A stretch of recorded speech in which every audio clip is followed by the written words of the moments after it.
committee member. Such 5 minutes will not include the responses of the resource persons. Should there be interjections from any member, the same must be related to the preceding question. Interjections will also be limited to one follow-up question or clarification. Otherwise, any additional interjection shall be deducted from the time allotted to the original interpellator, who may opt to reclaim his or her time. Second, I want to remind all our resource persons of Section 5D, Article 6 of the Rules of the Committee on Accountability of Public Officers and Investigations, or Blue Ribbon, which reads, Section 5, Examination of Witnesses, Paragraph D, at every hearing, public or in an executive session, the witness shall be accorded the right of having a counsel of his own choice. The participation of counsel during the course of any hearing and while the witness is testifying shall be limited to advising said witness as to his legal rights. Counsel shall not be permitted to engage in oral argument with the committee, but shall confine his activity to the area of legal advice to his client. Relatedly, during the hearing in the House of Representatives last September 9, 2025, some very serious accusations were hurled against two of our colleagues, namely Senators Jingo Estrada and Joel Villanueva, by former OIC District Engineer of Bulacan 1st District Engineering Office, and to accord those accused their basic rights to address such accusations and confront their accuser, the chairman will give them that opportunity in this hearing. In this regard, we invited the owners of WJ Construction, Mrs. Mina Elampara Jose and Warren Jose, to shed light on the issue at hand. Furthermore, we will have a short 30-minute lunch break starting at 12 noon, so I will advise against serving lunch here at the session hall. With that, let us proceed. Director General, please recognize the resource persons invited today, and thereafter, kindly administer the oath to those who have been invited for the first time in this inquiry. Director General. Yes, sir. I will hold it for you, my classmate. Mr. Chairman, permission to proceed. From the Department of Public Works and Highways, Secretary Vivencio Dizon. From DBM, Department of Budget of Management, Undersecretary Rolando Toledo, and Assistant Secretary Mary Ann de la Vega. From the Department of Justice, the Secretary is supposed to be represented by Prosecutor General Richard Anthony Fadulion, but as of the moment, he's already there.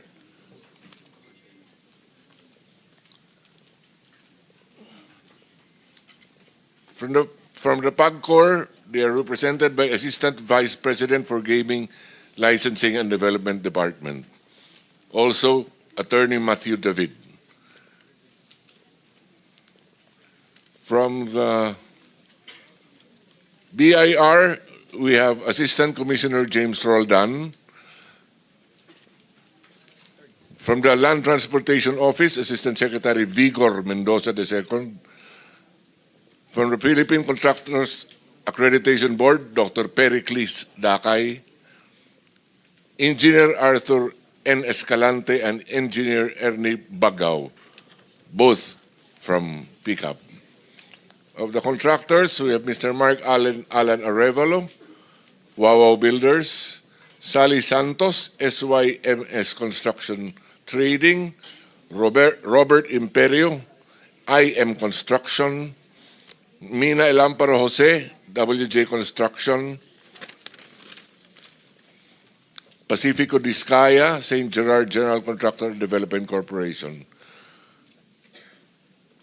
We also have the former district engineer of DPWH Bulacan 1st District, Engineer Alcantara had confirmed that he will attend. I don't know if he's arrived. Engineer Bryce Erickson Hernandez, DPWH Bulacan First District Engineering Office. Engineer R.J. Domasig and Engineer Merg Haron Laos.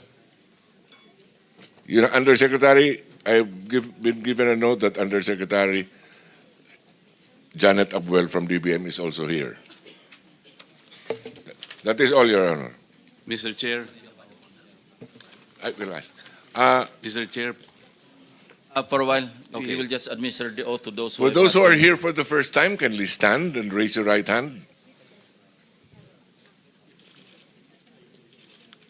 Do you swear or affirm to tell the truth, the whole truth, and nothing but the truth in this proceeding? Thank you. You may take your seats. Well, it's a pleasure of Senator Marcoleta. thank you, Mr. Chair. In the agenda, I can see that Usec Maria Catalina Cabral was invited, but I don't see her in this room, Mr. Chair. Why? May we hear from Secretary Vince Dizon? Mr. President, Mr. Chairman, good morning po sa members ng Blue Ribbon Committee, honorable members of the committee. I think for former Undersecretary Cabral, I just want to inform the body that I officially accepted the courtesy resignation of Undersecretary Cabral 2 nights ago. And I believe, Mr. Chairman, that I think she wrote a letter. No, she informed me by message late last night that she had written the committee to inform her of that, to inform the committee of her of the acceptance of her courtesy resignation, and thus I think requested not to attend. But of course, even if she is now just a private citizen and no longer part of the DPWH, I'm sure if the committee will require her to attend, she still must attend.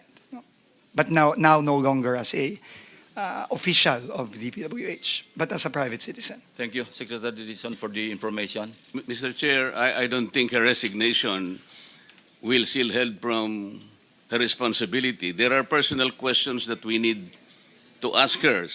More particularly, Mr. Chair, your own expose, I still recall in your last privilege speech, her text message to Senator Soto is very damning. I mean, it is something that we need to properly process.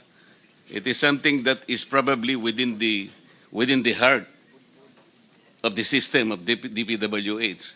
So kahit na mag-resign po siya, it will not matter to us. There are personal questions that we need to ask. Salamat po. And the chair agrees. So if there is any motion to issue a subpoena and or subpoena duces tecum, then we'll put it into a vote. Yes, Mr. Chair, I move that former Usec Cabral be still invited to appear before this committee. Invited or issue a subpoena. Or issue a subpoena. Better, Mr. Chair. Any objection? I second the motion. Properly seconded. So ordered. Mr. Chairman, if I may po, just to Yes, please, Secretary. consistent with this po, we have also made public that while former Undersecretary Cabral is no longer with the DPWH, we have been very clear in the new leadership of the DPWH that this does not in any way stop us from continuing our internal investigations on finding out who should be liable for the clear crimes that have been committed against our people. So we will continue that investigation regardless of whether she or any others will no longer be part of the DPWH. Thank you very much, Mr. Chairman. Thank you. Some administrative announcements. Secretary Dizon and the AMLC representatives present here asked the chair to be excused by noon time.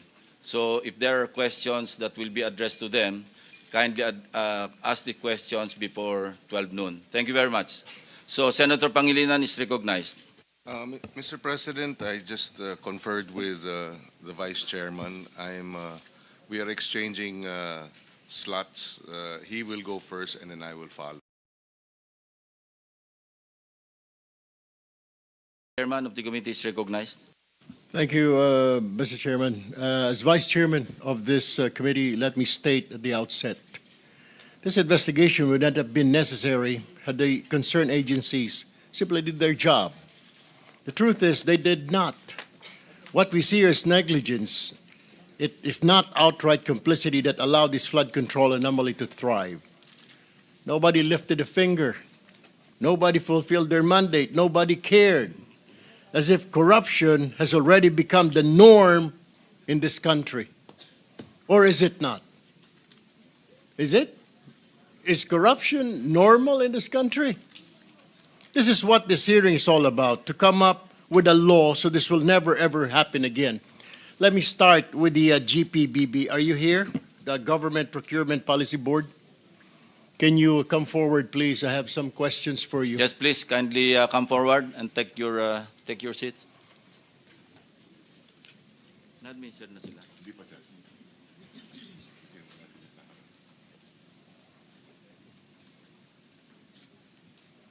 Classmate, seatmate. Hindi, dito na lang pala kasi mabusin. Oo, kaya nila.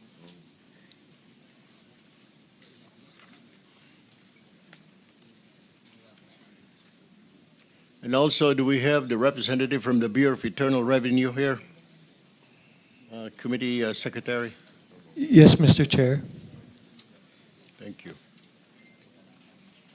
Sige, pati ano yan sa GP po. Sige, go ahead. Administer. Kindly stand and raise your right hand. I already have. Okay, thank you. All right, thank you. Please proceed. Can you identify yourself, please? Resource person. Good morning, Mr. Chair, honorable members of the committee. I'm Maria Ginesha Rivera Guillermo. I'm actually the officer in charge of the Government Procurement Technical Support Office. I'm as well as an appointed Deputy Director General, Your Honor. All right. Based on the data, Mr. Chair, from the Philippine Center for Investigative Journalism, among the top 15 contractors that have been named by the President, the following had a poor, unsatisfactory contractor's performance evaluation. Tama po ba? Nagbigay po kayo ng ilan? Tama po ba itong report ng PCIJ, itong SunWest, Legacy, EGB, Equiparco, MG Samidan, LRTK Builders, ay ilan lamang at High Tone at Real Road Edge, ay ilan lamang sa mga kontratista na may poor or unsatisfactory contractor's performance? Mr. Chair? Mr. Chair, Your Honor, the CPES report or the Contractor's Performance Evaluation System report bears those po as the unsatisfactory po na rating nila sa CPES. Just to clarify, if I may, Your Honor, Mr. Chair, the CPES is posted po sa GPPB website. However, this is being provided po by the CIAP po. And it's part of our mandate to be providing this po as part of our transparency measure with respect to government procurement. So totoo po ito, yung report na ito pong 8 contractor na ito out of the 15 that were named, meron po silang poor unsatisfactory performance. Tama po? If we, Ma'am, Mr. just Chair, say kung tama or hindi po tama. it bears, yes, Your Honor, it's in the report po. All right. Now, my next question, what do you do pag meron po mga unsatisfactory na mga report na ganitong contractor? Ito po ba ipopost lang ninyo? Hindi nyo pa bibigyan ang DPWH, ang PICAB na report na at pagkatapos po, correct me if I'm wrong, pag may mga ganito po poor performance, di po ba bina-blacklist po ninyo ito? Tama po din ba itong report na natatanggap ko? They're blacklisted? Mr. Chair, Your Honor, may I clarify po that the CPES report is prepared by the CIAP. Okay. And then the CIAP is actually having a lot of CIAP implementing offices, which of course they have to accredit. One of which is meron po ang DPWH na tinatawag po nilang CPES unit po, implementing unit. So they do this, the report is coming from them, it's being consolidated and given to the PDCB, the Philippine Domestic Construction Board. And then, binibigay po yun na copy sa amin, sa GPPB-TSO, as part po, kaya po pinopost din po namin yon. Ngayon po, when it comes now to the rating, we do not do the blacklisting because this is the part po yan ng procuring entity. Now, if I may explain further po, what's the purpose of the CPES rating insofar as the procurement law is concerned? Under RA 9184 po, before this is only being looked into, kapag ka-part po siya ng submission to support po yung single largest completed contract ng isang contractor. Meaning po, kapag magbibid po sila, yun po ay hinihingi as part po ng SLCC, yung sinusuportahan po niya. Pero, hindi po yun automatically na tinitingnan kasi kung halimbawa nag-submit din po yung ating bidder ng notice of yung acceptance, then our certificate of final acceptance, then that is only an alternate, an option po yung CPES. But under now sa ating procurement law, NGPA, tatlong bagay na po na ginagamit na po yung CPES. Although even under RA 9184, it's already basis for blacklisting. But the blacklisting is at the end po yun ng procuring entity. So, that's a ground po for blacklisting under even RA 9184. Now, under RA 12009, it's now being considered as one of the ways to determine po yung eligibility, capacity po ng ating subcontractors. So, nire-require na po yun as part of the submission if there would be any subcontractors.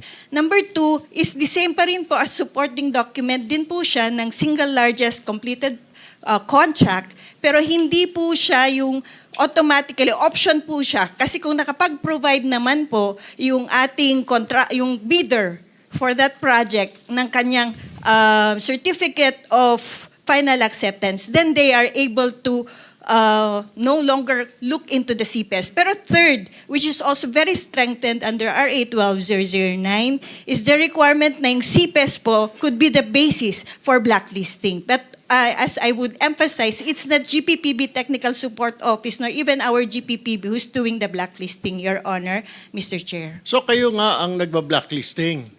No, Mr. Chair. Sino po ang nagba-blacklisting sa mga it's- kontraktor na ito na may poor unsatisfactory performance? It would Which be the agency? procuring entity. It would be the agency, Mr. Chair, Your Honor. You mean to say the DPWH, is that correct? Yes, Mr. Chair, Your Honor. All right. Thank you. Let me go to the Department of Public Works and Highways. Mr. Chairman, my question is, ano po nangyari dito, DPWH, Mr. Chair? Bakit hindi po natutunugan na blacklisted po ito, poor and satisfactory performance, o meron pong itong mga slippage kung tawagin? Bakit nakalusot lalo na po itong sila Discaya? Napakadaming proyekto dito, napakadaming poor and unsatisfactory performance, Mr. Chair. Maraming salamat po, Mr. Chairman, sa napakaganda at importanteng tanong. Yan din po ang tanong natin nung tayo po ay pumasok sa DPWH nitong nakaraang 2 linggo. At to give you a straight answer, Mr. Chairman, tingin ko po, ito pong mga CPES na ito at iba pang mga safeguards at iba pang mga dapat gawin ng ahensya ay hindi po ginagawa nitong nakaraan. That is the simple answer. In fact, Mr. President, ang nakakagulat pa po dito, hindi lang po bad performance ang hindi na-monitor at hindi na-actionan. In fact, marami po tayong nakita na isiniwalat na rin po ni Senator Lacson, ang ating chairman, sa kanyang privilege speech. Marami pa po dito mga proyekto na hindi lang bad for performance, no performance at all. In fact, marami pong mga ghost project na on record, may mga papeles po tayo at ito nga po naging basehan natin sa mga kasong final natin ditong nakaraang linggo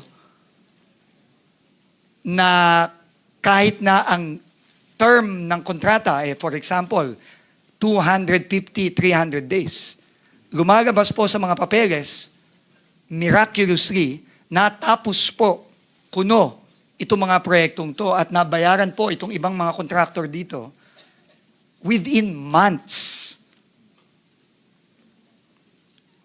All right. Sign po ito nitong mga ibang nandito ngayon as completed. At nabayaran po itong mga kontratang ito. So clearly po, hindi po ginagamit itong CPES at kung ano-ano pang mga dapat ginagamit ng ahensya para i-monitor ng tama ang implementasyon ng mga proyekto. That is the straight answer po that I can give the Honorable Committee. At nakikita po natin ito hindi lamang sa mga kontrata sa Bulacan, kundi nakikita na rin po natin ito sa ibang kontrata sa iba pang lugar. Actually, Mr. Chair, sa Bulacan, sa First District, araw lang po ang binibilang eh. At nababayaran po ang contractor. And anyway, in the course of in your investigation, Mr. Chair, what are the ghost projects added to the list and substandard? Right now po, we have received more than 100 reports already in only 2 weeks of ghost or very substandard projects. And right now po, ang track po ng bagong team sa DPWH ay unang-una dahil nga po nabuo na ng ating Pangulo ang Independent Commission for Infrastructure. Kami po ngayon ay in very, very close coordination sa kanila. Bawat po project na nare-report, nagbubukas po kami ng case file dito. Ini-inspection po natin either personally or yung pong mga ibang kasama natin sa team. Ngayon po kasama na po ang members at team ng ICI, lalong-lalo na po ang special advisor ngayon ng ICI na si ang mayor po ng Baguio City, si Mayor Benji Magalong. So, ganun po ang ginagawa natin at kapag nagbi-build up po tayo ng kaso, kada proyekto, ini-inspect po natin, chine-check ang records, at pag meron pong nakitang klarong anomalya, either ghost o napaka-substandard, at napatunayan po na meron pong mga contractor na nabayaran na kahit na hindi pa tapos or non-existent ang proyekto, immediately po bumubuo na po tayo ng kaso na either ifa-file or in this case po na nabuo na po ang komite, ang komisyon, pinapasa na po natin sa komisyon. All right, Mr. Chair. Bilisan na lamang po natin ang pagsasagot po, Mr. Chair, kasi po marami po pong nakapila at only Pasensya na po, Mr. 2 minutes and 39 seconds. No, I understand po because you're explaining it properly. Ang tanong ko lamang po kasi